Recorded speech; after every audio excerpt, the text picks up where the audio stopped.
asalaamaaleykum wa rahmatullahi wa barakaatu mbokk ñu leen jaar war ñaan leen jàmm yéen a ngi ci Garsar TV tey la mardi 28 janvier 2025 15h17 ñu ñëw ci xibaar yi ba tey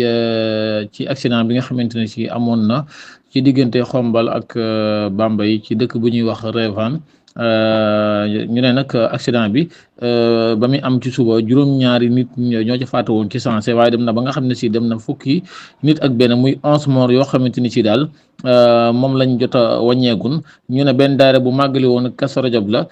daara bi nag ñu ngi dëkk Dakar ñu ëpp ci ñuy faatu nag ay jigéen la ñu ne nag kaaru Njaga Njaay bi nag dafa mbëkk benn taxi bagage boo xam ne dafa nekkoon ci yoon wi loolu moo indi accident bi ñu ne daal bi muy soog am daal 7 personnes ñoo faatu ci sensé waaye fi ne nii bilan bi ñu mujjee jot toll na ci 11 morts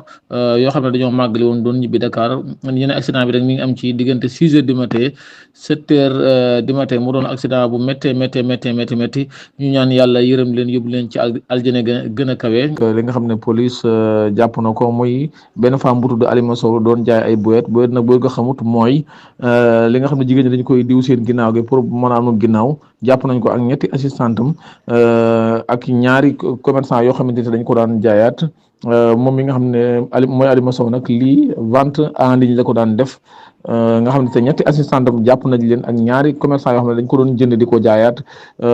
police nag li tax mu jàppale nag ay pharmacie ak i médecin ñu leen ci jàppale l'observateur moo ñëw ci xibaar yi mu ne ñaari commerçant yi nga xam ne dañ ko doon jënd di ko jaayaat ñooñu nag ña ngi leen jàppee ca marché 5 Garsar TV